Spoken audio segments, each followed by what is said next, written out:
Je vous propose de reprendre sans plus tarder. Euh, et donc, j'ai le plaisir, la joie d'accueillir Francis Moreau. Francis, qui est donc pédopsychiatre, qui est installé à Lille, qui suit depuis maintenant plusieurs années, je dirais, le séminaire, qui est déjà intervenu il y a 2 ans, oui, et qui aujourd'hui donc nous propose une intervention. Je lis le titre: Rapport à soi et raison d'être soi, enjeu pour l'analyse existentielle. Très bien. Je te remercie. Merci Philippe. Merci de ton invitation. Alors cet exposé fait suite à mes 2 précédentes interventions dans le cadre de l'école française de design analyse intitulée La relation thérapeutique, où je reprenais les principes directeurs d'une analyse existentielle dégagée par Roger Muccelli, et Mais pourquoi jouer avec un enfant en psychothérapie, où je défendais la priorité d'une approche de l'enfance pour comprendre ce qui se passe dans la relation thérapeutique. Alors aujourd'hui, je voudrais partager avec vous le plaisir à chaque fois renouvelé que j'ai eu à lire et à relire donc Les pratiques du moi de Charles Larmor. Ce livre paru il y a 20 ans et qui a reçu le Grand Prix de l'Académie française a donné lieu à de nombreux débats avec des philosophes tels qu'Alain Renaud, Vincent Descombes et surtout Claude Romano, qui a dirigé un collectif sur la philosophie de Charles Larmor intitulé Du moi à l'authenticité, paru en 2017. On y retrouve notamment un article de Nicolas Wotzel que nous avons récemment écouté dans le cadre de la journée consacrée à Claude Romano.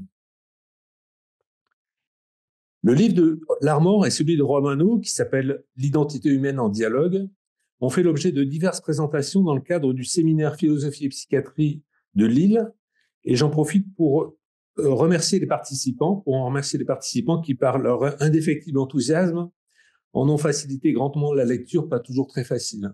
Des groupes comme ça, c'est toujours intéressant pour pouvoir aller jusqu'au bout de nos lectures et aller jusqu'au bout de nos pensées, de nos idées. Quelques mots sur cette rencontre entre philosophie et psychiatrie que vous connaissez bien, mais qui, dans le cadre de ce séminaire lillois, ne se réfère pas obligatoirement à la design analyse. Nous avons déjà travaillé sur ce que pouvait être une psychothérapie d'inspiration spinoziste, par exemple. Ce qui nous a tous intéressés, je pense, dans ce croisement des savoirs et des expériences, c'est la référence commune à un même point de départ, un questionnement initial provoqué par une situation qui ne va pas de soi et qui suscite la réflexion. Ces situations étranges, surprenantes, énigmatiques et pourvoyeuses de tant de souffrances sont le quotidien de la psychiatrie. Comme l'indique Larmor dans son ouvrage, on ne réfléchit pas pour le plaisir. Mais aussi, comme le dit Fink, la philosophie se tient dans la proximité de tous ces phénomènes de l'existence dans lesquels est ébranlée d'immédiateté de l'accomplissement de la vie. Ainsi, poursuit Larmor, la réflexion est-elle toujours située, toujours adressée à une interruption qui s'est produite dans la continuité de l'existence. Elle apparaît, comme le dit Jean Nabert, là je le cite, comme un moment dans l'histoire du désir constitutif de notre être. C'est tiré de Éléments pour une éthique, de Jean Nabert. La demande de soins en psychiatrie est suscitée par ces moments où c'est le rapport à soi et aux autres qui est ébranlé. Or, cette relation de soins ne prend son sens que de relayer une relation première qui est celle du parent avec son enfant. Relation asymétrique, comme l'a défini Frédéric Worms dans son livre Le moment du soin, qui est paru en 2010, avec d'abord la capacité à prendre soin et la volonté de le faire, adressée à un être vulnérable dont on prend soin, mais aussi la dimension intentionnelle de ce soin qui est adressé à quelqu'un. Si Worms en appelle au modèle parental, je le cite, ce n'est pas seulement en raison de sa priorité chronologique, mais parce que celle-ci s'accompagne d'une priorité logique et même ontologique, c'est-à-dire constitutive de l'existence même des termes ou des sujets de toute autre relation de soin. Il ne faut d'ailleurs pas s'y tromper, nous ne définirons pas ce premier modèle de soin par une relation parentale toute faite ou allant de soi, dont on pourrait par ailleurs poser des sens ou la nature. Là, je cite Frédéric Worms. Bien au contraire, c'est la relation parentale qu'il s'agit de définir par la relation de soin et pas l'inverse. De cette relation doublement individuante, car elle constitue autant l'enfant comme un soi, objet de soins qui lui sont adressés, que ses parents, capables de prendre soin de lui, on peut dire qu'elle répond à un besoin vital qu'elles constituent des liens irréversibles et même des pathologies déterminées. C'est à cette dimension individuante, c'est-à-dire constitutive du soi, que s'attaquent les abus de toutes sortes, comme la négligence, la maltraitance, les abus sexuels, que nous rencontrons dans notre pratique. C'est cette dimension individuante que l'on retrouve dans la relation thérapeutique, qui est donc bien loin de ne pouvoir se rapporter qu'à un accompagnement ou à une psychothérapie de soutien. Alors, comment la philosophie de Charles Larmor, la profondeur éprouvée de ses concepts jusque dans la dispute philosophique, peut-elle nous venir en aide pour penser à la relation que nous tissons avec nos patients et pour que nous puissions leur venir en aide à notre tour de la façon la plus juste possible? Je tenterai de répondre à cette question en reprenant certains de ces concepts et en y ajoutant des exemples cliniques. Le premier de ces concepts est celui d'ipséité. Larmor utilise le terme de moi et non de soi ou de sujet, mais il désigne par ce terme non une identité substantielle, comme le soutiendrait une égologie classique, mais bien comme le fait Ricoeur, dont il se réclame une ipséité, c'est-à-dire un rapport à soi et une manière de se rapporter à soi. Pour Larmor, ce rapport à soi ne s'appuie pas sur une connaissance spéciale et élective que nous aurions de nous-mêmes. C'est ça le terme vraiment important sur lequel il revient souvent, c'est le terme de... Ça ne se rapporte pas à une connaissance de soi. Du même geste que celui de Heidegger, auquel il se réfère très peu, car il préfère s'appuyer sur Sartre et sur Ricoeur, il dépasse la distinction sujet-objet pour promouvoir un rapport pratique à l'existence qui consiste à suivre les raisons de penser, à suivre des raisons de penser et d'agir qui sont les nôtres et qui signent notre manière d'être. Par ce en quoi il croit, par ce qu'il désire et auquel il prête une valeur, le moi s'engage à être ce qu'il est.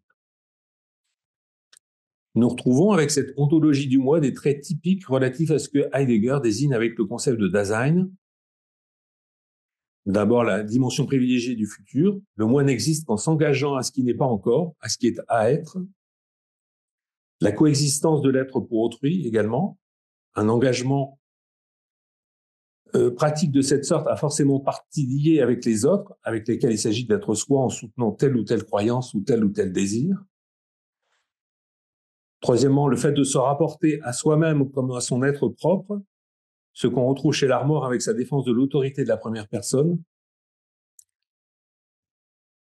Et enfin, la référence à un avoir à être comme un devoir d'être. Le rapport que nous avons avec nos croyances et nos désirs sont d'une certaine façon prescriptifs, car ils agissent comme des dispositions, des habitudes sur lesquelles nous nous appuyons pour savoir ce qu'il faut faire, et ces prescriptions nous obligent. Et enfin, la référence à une continuité d'existence, à une entièreté d'existence, qui prend avec Larmor la nécessité de s'appuyer sur des raisons cohérentes, des habitudes, un savoir-faire qui garantit la continuité de notre existence et qui décide de nos actions. La psychothérapie inspirée d'une telle pensée s'appuierait alors sur une posture pratique. Sur quelle croyance s'appuie-t-on pour agir ainsi? Pour donner une telle valeur à ce qui arrive, sur quelles raisons se fonde-t-on? Il s'agit pour le patient de comprendre la situation dans laquelle il est placé et non de se tourner vers lui-même pour y trouver une réponse à ce qu'il est. Le rôle du psychothérapeute est de favoriser cette délibération, d'abord par un accordage constant à ce qu'exprime son patient, et ensuite en questionnant les raisons qui l'animent, en évitant d'y répondre à sa place. Confère la non-directivité rogérienne, par exemple. Ce qui n'empêche pas de le contredire, et en lui permettant de trouver lui-même sa place dans la situation sociale qui est la sienne. Pour illustrer cela, je vous propose un bref extrait clinique réunissant une jeune fille de 16 ans, d'Eva, qui est ma patiente, et son frère de 14 ans, Paul, et leur mère. D'Eva vient me consulter depuis quelques mois pour un trouble dépressif évoluant depuis plusieurs années et ayant entraîné une déscolarisation. Elle souffre d'une rectocolite hémorragique qui a été diagnostiquée à l'âge de 11 ans et qui est traitée par Stelara, un anticorps monoclonal. Les 2 premiers traitements ont été responsables d'effets secondaires importants, dont un psoriasis du cuir chevelu qui entraînait la perte de cheveux. Sur le plan familial, les parents se sont séparés lorsque Deva avait 10 ans et la mère et les enfants ont déménagé à plusieurs centaines de kilomètres du lieu de vie initial. La séparation s'est produite dans un contexte de violence conjugale. À l'âge de 8 ans, Deva disait à sa mère « Papa va te tuer ». Tu n'as pas compris? Et de signalement pour abus sexuel du père sur le jeune frère de Deva. Le père des enfants s'est suicidé quelques mois après la séparation. Sur les réseaux sociaux, il postait qu'il était un monstre et détruisait ceux qu'il aimait. La rencontre dont je vais vous parler fait suite à plusieurs séances, lors desquelles Deva se plaint constamment de son frère qui prend trop de place, parle trop fort, qui ne sait pas ranger ses affaires qu'il utilise et qui affiche un manque de respect pour elle. J'ai donc proposé à Deva de se rencontrer avec son frère et sa mère, ce qu'elle a accepté. Elle aborde cet entretien avec un air grave et tendu, pour ne pas dire sinistre et complexé. Cette attitude associée à des reproches exaspérés à l'égard de son frère contraste avec celle de Paul, le frère donc, qui est une attitude solaire et drôle. Et qui, de plus, est soutenue par sa mère, qui remarque que tout le monde apprécie son fils. La mère essaie de soutenir autant l'un que l'autre de ses enfants, mais les rires de connivence suscités par le comportement de Paul isolent Deva, qui résiste à se laisser prendre au jeu et se met à pleurer en disant « Je sais bien que je suis méchante, mais il y a toujours une raison. » Et cette raison n'est autre que la présence de son frère. Mon intervention a consisté alors à lui dire que sa tristesse venait de bien d'autres motifs, et même qu'elle n'avait rien à voir avec la personne de son frère, et qu'elle était ancrée dans ce que sa famille avait vécu jusqu'ici. La réponse ne s'est pas fait attendre, Paul semblant perdre le rôle qui est le sien, dans cette dualité qu'ils avaient combative, se demande si sa place est bien ici. Et je le lui confirme et lui explique que comme membre de la famille, il peut nous aider à comprendre ce qui s'y passe.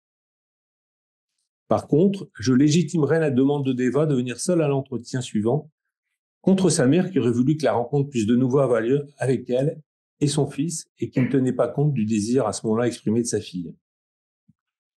À la séance suivante, Deva note une petite amélioration et remarque que depuis que la famille est rentrée de vacances, son frère et elle ne se sont pas disputés. Elle a réussi à se déplacer pour passer son brevet, pour lequel elle a obtenu la mention bien et entre en seconde générale. Dans les semaines qui suivent, la relation entre les deux enfants ne cesse de s'améliorer.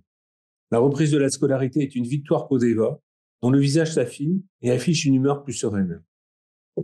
De plus, ses examens coloscopiques retrouvent une muqueuse normale et le gastro-entérologue lui annoncera qu'elle est en rémission. Bien sûr, cette évolution positive ne repose pas que sur l'entretien qui a été ici évoqué. Et ce qui peut en être dit relève de toute une présence à soi et à l'autre qui est bien peu réductible à de purs énoncés verbaux, à ce que je peux vous en relater par exemple, et qui participe au présent de la rencontre. La tristesse de Deva et l'incapacité dans laquelle elle se trouvait de nouer des relations avec les jeunes de son âge sont liées à bien des choses, mais ce qui me semble important dans une approche existentielle, c'est de cheminer avec le patient dans le présent de la consultation sans le précéder, ni le perdre de vue. Qu'est-ce que Deva va oser dire aujourd'hui? Qu'est-ce qu'elle va être entraînée, dans le moment présent de la rencontre, ce jour-là, à en dire, et qu'est-ce qu'elle sera encline à remettre plus tard? L'idée directrice est qu'elle puisse trouver une écoute qui lui permet de s'engager pleinement dans ce qu'elle peut dire ou exprimer, au point souvent que cela soit étonnant ou saisissant. Il ne s'agit pas d'expliquer le monde, et encore moins de s'expliquer soi-même, mais d'agir de façon inédite, de telle façon que les motifs qui sont alors posés reconfigurent ce qui avait été considéré comme acquis jusqu'ici. La métaphore souvent utilisée, qui est utilisée en thérapie systémique par exemple, est celle d'un jeu d'échecs, où le coup joué vient reconfigurer la partie. Si Deva souffre ainsi et voit sa liberté et le champ de ses expériences singulièrement réduit, c'est qu'elle a des raisons de se sentir ainsi, des raisons qui s'appuient sur des croyances et des désirs qui sont les siens et qui agissent sur elle comme des dispositions à sentir, à penser ou à agir comme elle le fait. L'espace thérapeutique a pour fonction de créer, retrouver, un espace de liberté où ces croyances s'explicitent et trouvent leur adresse. Le thérapeute, ainsi, est quelqu'un à qui il faut expliquer, car il ne comprend d'abord pas ce qui se passe, et la relation thérapeutique va se tisser petit à petit d'une compréhension qui va être réciproque. Un deuxième concept essentiel dont je voulais vous parler, essentiel à la thèse larmorienne, c'est celui d'engagement. Toute croyance, tout désir, écrit Larmor, a la nature d'un engagement. En croyant ceci ou en désirant cela, on s'oblige à se comporter ainsi, toutes choses égales d'ailleurs, d'une façon comparable avec la vérité de la croyance ou avec la valeur accordée à l'objet du désir. Pour autant que les croyances et les désirs aient un contenu, il leur est permis de dire qu'ils prennent tâche de représenter, selon le cas, des états de choses réelles ou désirables. Cependant, cet état descriptif est au service de leur nature prescriptive, laquelle consiste à orienter la conduite tant intellectuelle que pratique de l'individu. Notre comportement traduit ainsi les croyances, les désirs et les sentiments qui sont les nôtres et qui guident nos prises de position et nous engagent à être. Ce qui permet au sujet d'avoir une distance vis-à-vis de lui-même, ce n'est pas une représentation de lui-même, ni un rapport de connaissance à lui-même, mais un rapport pratique qui consiste en ce que le sujet ne pense ni n'agit qu'en s'engageant. Dans un dialogue constant avec Sartre, Larmor reprend sa fameuse formule « On n'est pas ce qu'on est et on est ce qu'on n'est pas », qu'il traduit par « Ce qu'on s'oblige à être représente par là ce qu'on n'est pas encore, ce qu'on a à être », dans laquelle on reconnaît la définition qu'Heidegger donne à cet étant que nous sommes comme reposant bien plutôt en ce qu'il a chaque fois à être son être en tant que celui-ci n'est qu'à lui. Sauf que contrairement à Sartre, Larmor n'y voit pas une condition de notre liberté. Nous ne choisissons pas nos croyances, mais nous y adhérons car elles prescrivent nos conduites et pas nécessairement selon des normes morales. Nous avons dit que nos croyances nous engagent, mais devant qui? C'est un point qui retient particulièrement Claude Romano dans un chapitre intitulé « Sauver le moi » de son livre « L'identité humaine en dialogue ». Il y voit le problème fondamental qui caractérise l'égologie de Larmor qu'il conceptualise sous le terme de monologisme. Romano désigne ainsi la manière avec laquelle Larmor penserait le moi en termes d'engagement purement solitaire. Il s'appuie sur un passage des dernières nouvelles du moi de Vincent Descombes et Charles Larmor, c'est un livre qu'ils ont écrit tous les deux, qui est un rapport de leur dialogue, de leur thèse qu'ils échangent tous les deux. Les dernières nouvelles du mois de Vincent Descombes et Charles Larmor, dans lequel ce dernier, Charles Larmor, précise que nous nous trouvons engagés dans tout ce qui constitue notre vie mentale sans être nécessairement engagés auprès de quelqu'un. L'objection de Descombes consiste à dire que la notion d'engagement n'a de sens que lorsqu'il s'agit d'un engagement qui nous lie auprès d'autrui, comme la promesse que je fais de rendre son livre à quelqu'un qui me l'a prêté. Mais visiblement, ce concept d'engagement ne désigne pas la même chose que celui de Larmor, qui conçoit bien qu'en croyant une chose, je ne me fais pas la promesse à moi-même d'agir selon ce que cette croyance me prescrit. En fait, il me semble que selon Larmor, je suis toujours déjà engagé par mes croyances, engagé dans des raisons d'agir qui ne concernent pas uniquement autrui. C'est ça qu'il a voulu dire. C'est que ça pouvait le concerner autant lui qu'autrui. Larmor fait remarquer que le terme engagement est à prendre au sens du mot anglais commitment. Je le cite, « Il ne faut donc pas prendre ce concept de façon volontariste, comme si tout engagement était un acte réfléchi et délibéré.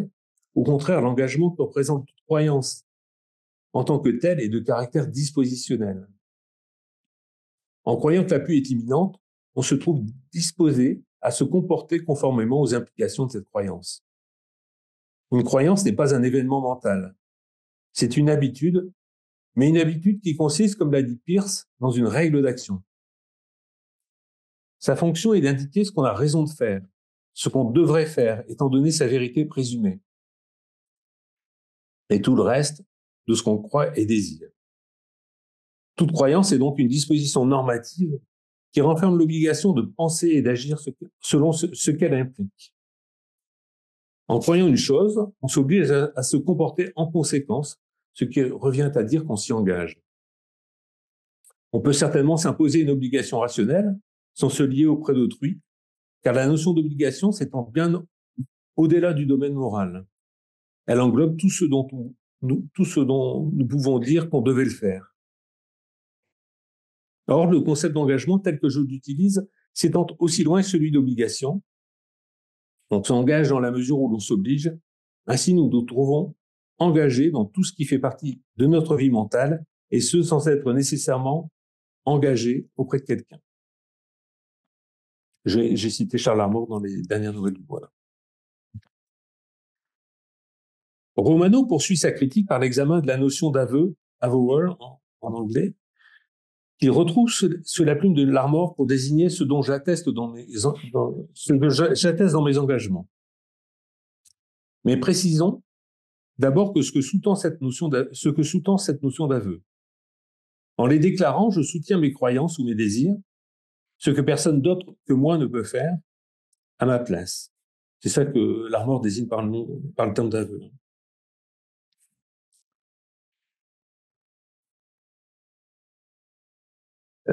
Je peux certes me tromper. Quand j'affirme quelque chose, je peux certes me tromper, je peux avoir tort, mais cette sorte d'autorité que Larmor désigne sous le terme autorité de la première personne m'appartient. Je ne peux avoir une telle certitude vis-à-vis d'autrui pour lequel je ne peux qu'observer son comportement ou écouter ce qu'il me dit, avec la même autorité dont je dispose en première personne. Il ne s'agit pas d'une connaissance que nous aurions de nous-mêmes quand on avoue comme ça ce qu'on pense. Nous ne nous regardons pas nous-mêmes pour y constater des pensées intérieures. Il ne s'agit pas d'un genre d'auto-télépathie, comme le remarque Larmor, mais d'une prise de position. Je peux être dans l'illusion par rapport à moi-même, mais personne d'autre que moi ne peut se substituer alors à moi pour prendre un tel engagement. Nous sommes à l'abri de tout démenti, écrit Larmor, parce que notre aveu n'est tout simplement pas la description d'un fait. C'est un acte d'engagement qui, en tant que tel, ne se laisse pas discuter. Ne se laisse pas discuter en tant que tel, c'est-à-dire en tant qu'attestation de cette personne-là, mais précisément parce qu'elle est adressée et soutenue, cet aveu peut donner lieu à délibération. Là où porte la critique de Romano, c'est sur l'idée que l'aveu ne correspond pas à la description d'un fait. Cela équivaut pour lui à la négation de la vie émotionnelle, de la passion amoureuse, par exemple, qu'il prend pour exemple, qu'il identifie à une spontanéité corporelle. Or, pour Larmor, la passion et la spontanéité se définissent déjà par des normes sociales dans lesquelles elles s'inscrivent. Il cite à ce propos Valérie, « Croit-on que même l'amour ne soit pas pénétré de choses apprises, qu'il n'y a pas de la tradition jusque dans les fureurs et les émois et les complications de sentiments et de pensées qu'il peut engendrer ?» C'est dans un article que Paul Valéry consacre à Stendhal. Tentons de donner un exemple clinique pour illustrer ces notions en prenant l'exemple des scarifications. Exemple qui est bien connu en pédopsychiatrie, particulièrement dans la psychiatrie d'adolescents.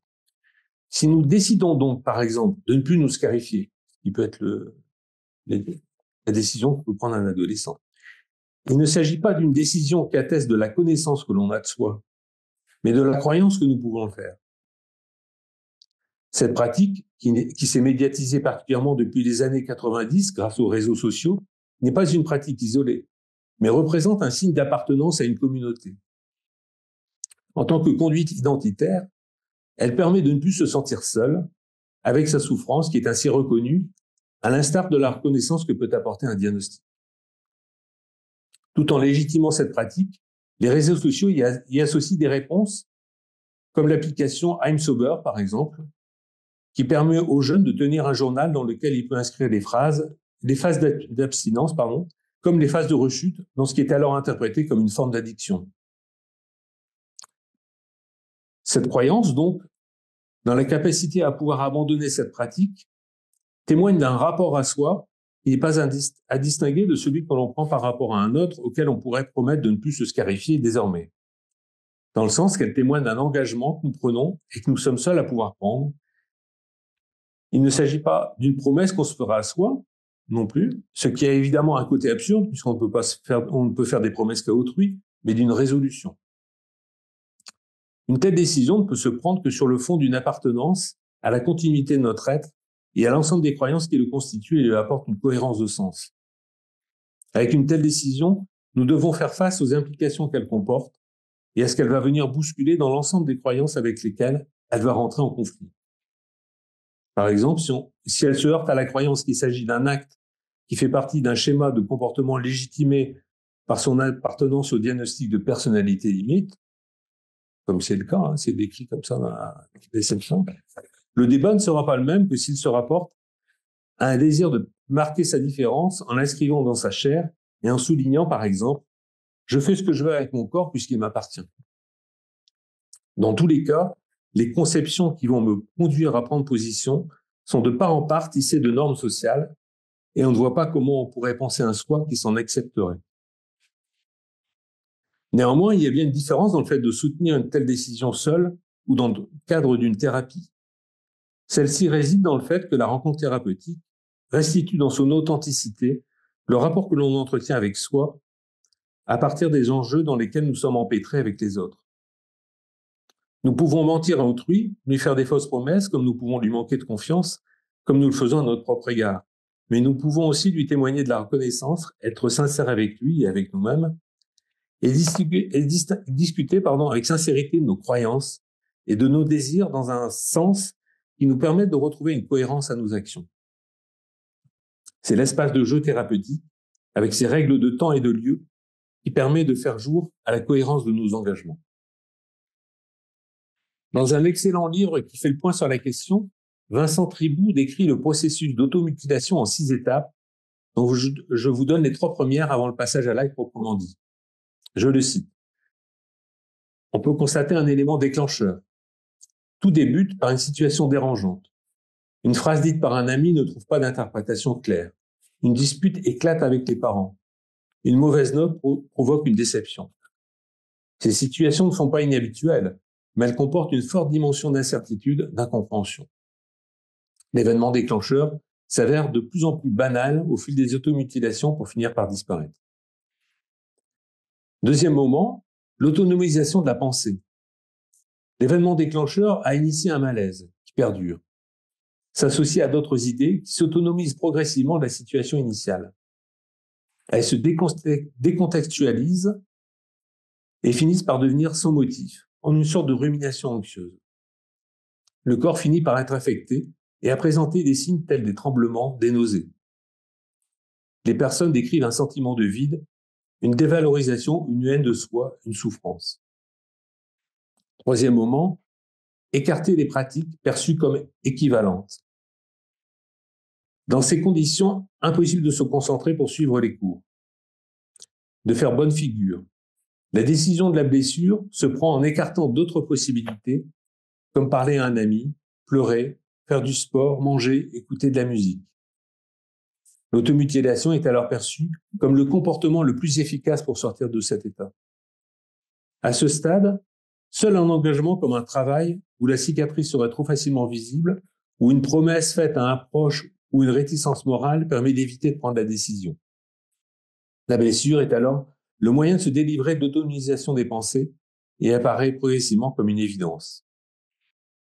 C'est dans un livre de Vincent Tribout qui s'appelle « Automutilation, comprendre et soigner ».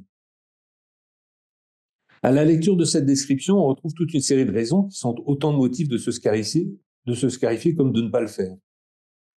Le retour sur soi, caractérisé par l'autonomisation de la pensée, fait penser à ce que Charles Larmor décrit sous le terme de réflexion pratique, mais il s'agit ici d'une réflexion qui perd d'emblée son objet initial, la situation dérangeante, pour se perdre dans ce qui se révèle finalement être un enjeu ou avoir un enjeu identitaire. Il s'agit bien souvent de garder la face et de ne pas risquer l'exclusion du groupe social, enjeu crucial à l'adolescence. Dans son enquête sur le mot identité, alors c'était tiré d'un livre de Vincent Descombes, je cite Vincent Descombes, là, qui s'appelle, le livre s'appelle « Les embarras de l'identité ». Dans son enquête sur le mot identité, Vincent Descombes en retient le sens identitaire, c'est-à-dire une identité que l'on retire de son sentiment d'appartenance à une communauté qui nous donne place et reconnaissance sociale. Ce terme, qui s'est d'abord imposé dans les sciences sociales américaines, a été introduit par un psychanalyste qui s'appelle Erik Erikson. J'ai perdu ma ligne. Erik Erikson, donc ce psychanalyste, a pris ce nom lorsqu'il a acquis la nationalité américaine. Il avait le nom de son beau-père car il était né de père inconnu et d'une mère danoise et juive. Erikson veut dire littéralement « fils de lui-même ». Et Descombes trouve là une saveur particulière au fait qu'Erikson a passé sa vie à construire une théorie de la crise d'identité. Dans un chapitre de son livre « Enfance et société », Erikson rapporte le cas d'un instituteur d'une trentaine d'années, de retour de la guerre du Pacifique, qui présente ce que nous appellerions aujourd'hui un syndrome post-traumatique, un constant état de panique latente. Mais il retrouve un même tableau clinique, remarquablement décrit chez toutes ces victimes de la guerre, prises dans un conflit entre des voix intérieures. Je le cite, « Une qui disait « Laisse-les te renvoyer à la maison, ne fais pas l'enfant ». Et l'autre « Ne laisse pas tomber les autres. S'ils peuvent tenir le coup, tu le peux aussi. » Dans cette alternative, nous pouvons lire celle qui traverse l'adolescence. Le désir de se sentir à nouveau protégé par le cadre familial, d'une part avec la crainte associée du retour régressif à l'état d'enfance, et d'autre part la solidarité avec le groupe de pairs et les valeurs de la société qu'ils ont à défendre. Ce qui frappe le plus Erikson chez ces hommes, c'est la perte du sentiment de leur identité. Je le cite, « Ils savaient qui ils étaient. Ils avaient une identité personnelle. Mais tout se passait comme si leur vie avait perdu toute cohésion et ne pouvait plus jamais en retrouver une. Il y avait chez eux une perturbation centrale de ce que j'ai commencé à appeler l'identité de soi, ego identity. Ici, il suffira de dire que ce sens de l'identité permet à quelqu'un d'éprouver son propre soi, oneself, comme quelque chose qui possède une continuité et une identité, sameness, et à agir en conséquence. De quelle identité parle Erikson? Il semble qu'avec les termes de continuité et d'identité, il se réfère plus à une identité sociale, un corpus de valeurs qui fait de l'individu un jeune Américain et qu'il s'agit pour lui de sauvegarder les principes garants de son intégrité personnelle et de son statut social dans la vie civile. Je le cite à nouveau, « Une fois évacués, beaucoup de ces hommes se sont sentis obligés de continuer à souffrir dans leur corps, afin de justifier leur évacuation, sans parler de la réforme ultérieure que certains hommes n'auraient jamais pu se pardonner, si le motif invoqué avait été une simple névrose. » Nous voyons que l'identité dont nous parlons et du sentiment de continuité qu'elle nous donne ne relève pas de traits de caractère, l'identité au sens d'idem dont parle Paul Ricoeur, mais de l'engagement par lequel nous donnons sens à nos pratiques, identité au sens d'Ipsé. Le sentiment de continuité de notre moi, tient à la fidélité vis-à-vis de principes ou de raisons qui donnent un sens à nos actions. C'est la thèse défendue par Charles Larmor dans les pratiques du moi.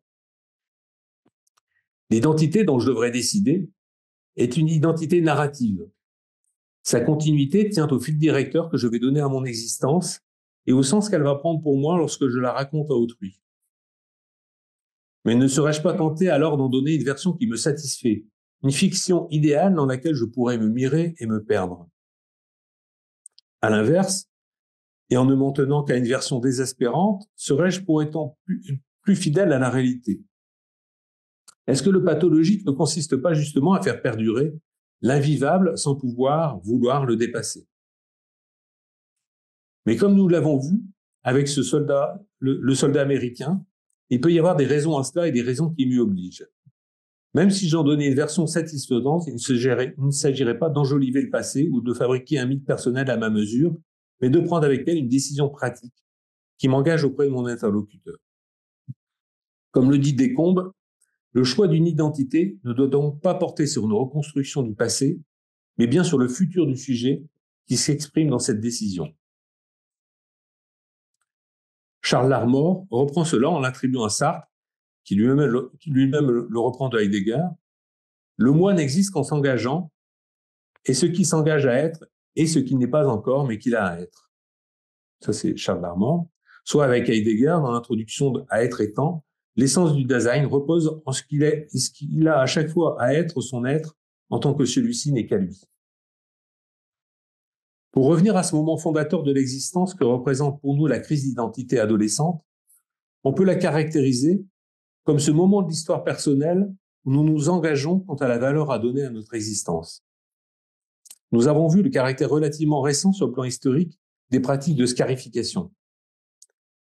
Ne pourrions-nous pas y voir le reflet d'une manière typiquement moderne de s'affronter à la question d'être soi? Le Dasein s'entend soi-même toujours à partir de son existence comme possibilité d'être soi-même ou de ne pas l'être, écrit Heidegger. Et dans son enquête sur l'identité, Vincent Descombes cite un article de Charles Taylor qui s'appelle The Great Disembodying, la grande désimbrication, où il entend par là la façon qu'a l'individu moderne de se penser lui-même en termes désocialisés.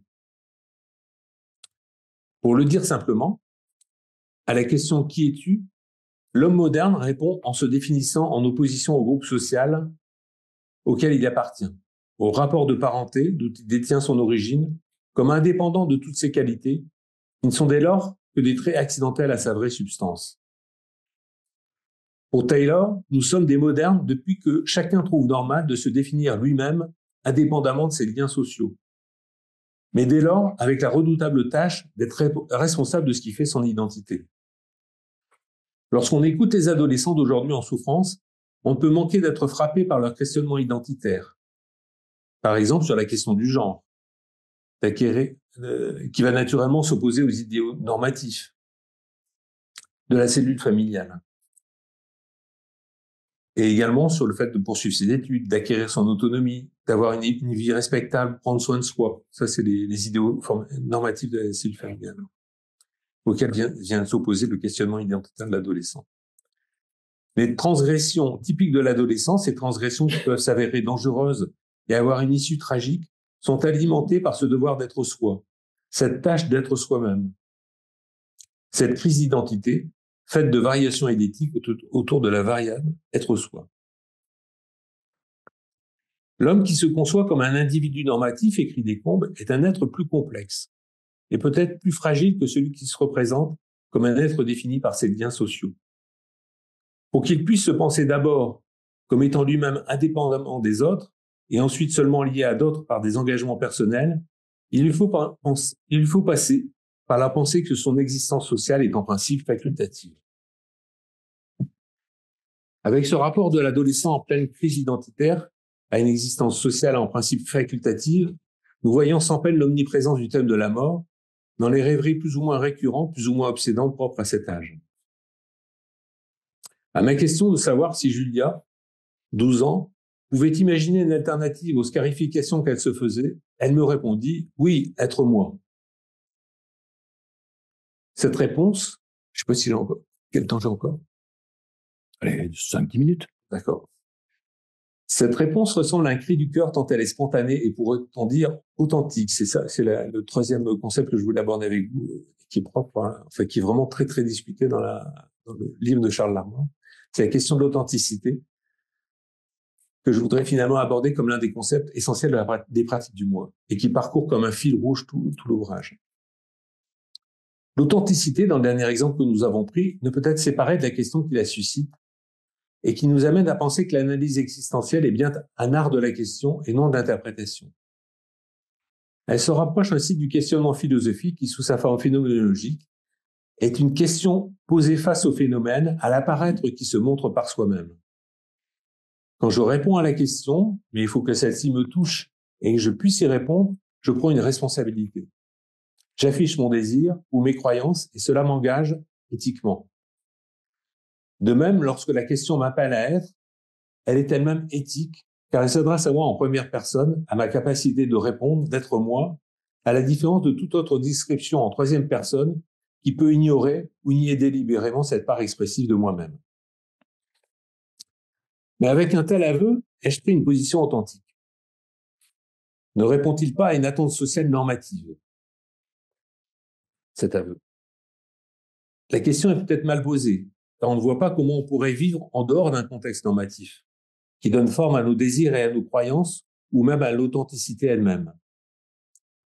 D'autre part, l'authenticité en tant que manière d'être vraiment nous-mêmes est une dimension très présente, on pourrait dire vitale, en psychothérapie, en tant qu'elle poursuit un moment de rencontre au sens de Stern, qui parle de contact authentique interpersonnel.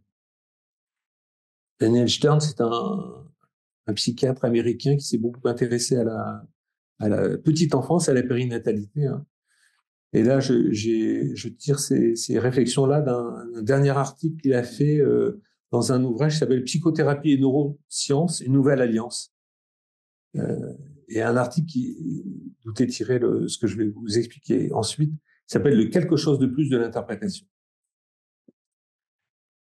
Dans cet article, Stern montre que la régulation réciproque impliquée dans la relation s'oriente vers deux objectifs. Le premier est physique et ou physiologique, et il est atteint à travers des actions qui produisent une adaptation comportementale entre les deux participants. Le deuxième objectif est l'expérience de reconnaissance réciproque des raisons, des désirs et des objectifs implicites qui dirigent l'action de chacun et des sensations qui accompagnent ce processus. C'est ce temps consacré l'un à l'autre qui est à l'origine de moments de rencontre qui surviennent à l'improviste et qui représentent des moments d'équilibre où chacun se reconnaît alors comme tel. Une scansion temporelle se produit qui permet la disjonction des deux participants et l'ouverture d'un espace dans lequel chacun est pour soi, seul en présence de l'autre, avant de se relancer dans de nouveaux objectifs. De tels moments, dit encore Stern, témoignent de l'engagement confiant avec la vie. Ou pourrait-on dire d'un accord raisonné avec le monde. On peut constater que de tels moments sont difficiles à relater lorsque nous voulons saisir l'essence de ce qui a été efficient dans une psychothérapie. Ce qui se différencie alors, ce n'est pas tant le soi considéré comme une entité autonome que sa nouvelle manière de considérer le monde, ce qu'il a pu en découvrir comme une réponse authentique, spécifique et personnelle de chaque participant. Cette conception de l'authenticité, naissant de la rencontre, est très éloignée de celle que défend Claude Romano à la fin de son livre, qui étend le concept, lui, jusqu'à pouvoir désigner l'idéal d'une vie qui serait alors une vie authentique.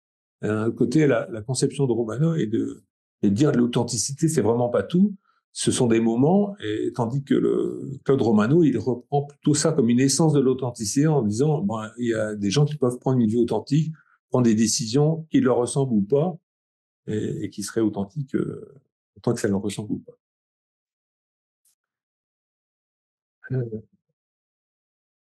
Alors, j'ajoute que cette définition, donc, ce que décrit Stern, donc, pourrait rejoindre ce que Charles Larmor décrit, qui voit, lui, que des intervalles exceptionnels dans la continuité du moi, lors desquels nos paroles, nos gestes viennent exprimer de la façon la plus intense ce que nous sommes pleinement.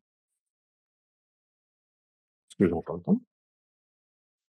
Vas-y, tu conclus. Ouais.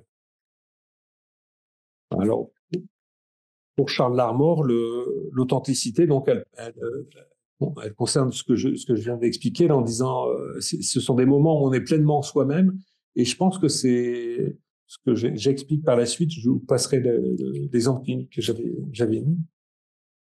C'est que c'est ça qui nous permet d'échapper au mimétisme social finalement, hein. Et que c'est ça et c'est cette réflexion pratique autour des raisons qu'on peut avoir d'être qui nous permet d'être vraiment nous-mêmes et nous expliciter et prendre des positions en tant que telles.